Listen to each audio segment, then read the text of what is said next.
Hi. ഇന്നലൊരു video കാണാനിടയായി. നമ്മുടെ ഹൈറിച്ചോളികൾ നമ്മുടെ തീർത്ഥാടന കേന്ദ്രം സന്ദർശിക്കുന്ന ഒരു ആചാരമുണ്ടല്ലോ. അപ്പോൾ ഇന്നലെ ഉച്ചവരെ നമ്മുടെ ഇഡിയുടെ റെയ്ഡുകൾ നടക്കുകയായിരുന്നു. അപ്പോൾ അതിനുശേഷമാണ് ഇവർ അവിടെ ചെന്നെത്തിയത്. അപ്പോൾ അതിനുശേഷം ഇഡിയുടെ റെയ്ഡ് പോയതിന് ശേഷം നമ്മുടെ ഓഫീസ് പ്രവർത്തിക്കുന്നുണ്ട് എന്നൊക്കെ പറഞ്ഞിട്ടുള്ള ഒരു വീഡിയോ ആയിരുന്നു. പക്ഷേങ്കിൽ നമ്മൾ ആ വീഡിയോ കാണുന്ന എല്ലാവരും ശ്രദ്ധിക്കേണ്ട ഒരു കാര്യം എന്താണെന്ന് വെച്ച് കഴിഞ്ഞാൽ,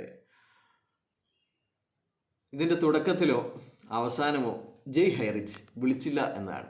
എനിക്ക് സംശയം ഇത് ഡ്യൂപ്ലിക്കേറ്റ് ആൾക്കാരാണോ, ഇനി നെഗറ്റീവ് ആയ ആൾക്കാരും മറ്റോ ആണോ ഇത് പോയത്. അപ്പോൾ ജയ് ഹൈറിച്ച് എന്ന് വിളിക്കാത്തത് കൊണ്ട് ആൾക്കാർക്ക് വലിയ രീതിയിലുള്ള സംശയങ്ങളാണ് വന്നുകൊണ്ടിരിക്കുന്നത്. ഇത് ശരിക്കുള്ള ലീഡർമാർ തന്നെയാണോ? എന്തുകൊണ്ട് ജയ് ഹൈറിച്ച് വിളിച്ചില്ല, തുടക്കത്തിലും വിളിച്ചില്ല, അവസാനവും വിളിച്ചില്ല എന്നുള്ള കാര്യമാണ്.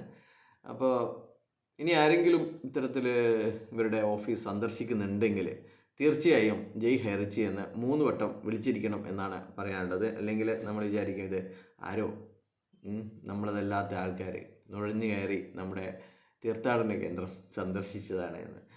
എന്തായാലും നമ്മൾ പറഞ്ഞ പോലെ തന്നെ നമ്മുടെ ഹൈറിച്ച് പോയിരിക്കുകയാണ്. ഇപ്പോൾ ഒരുപാട് ആൾക്കാർ സന്ദർശിക്കുന്നുണ്ട്. നമ്മുടെ മരണ വീട്ടിലെ ബോഡി അവസാനമായി കാണാൻ പോകുന്നത് പോലെയുള്ള അവസരമാണ്. അപ്പോൾ കാണട്ടെ അല്ലേ.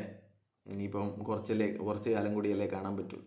അതുകൊണ്ട് എല്ലാവരും തന്നെ വണ്ടി പിടിച്ചിട്ട് ഒരു 1 ഡേ ടൂർ ഹൈറിച്ചിൻ്റെ ഓഫീസിലേക്ക് പോകണം. അത് കഴിഞ്ഞ് നിങ്ങൾക്ക് പോകാനുള്ളത് ഇവരെ ജയിലിലടച്ചതിന് ശേഷം സെൻട്രൽ ജയിലിലോ അവിടേക്കായിരിക്കും. അപ്പോഴും നമുക്ക് നമ്മുടെ മുതലാളിമാരുടെ സുഖവിവരങ്ങൾ അന്വേഷിക്കാൻ വേണ്ടി പോകണം. അപ്പോൾ ഇങ്ങനെ അടിച്ചു പൊളിക്കുക. ബൈ.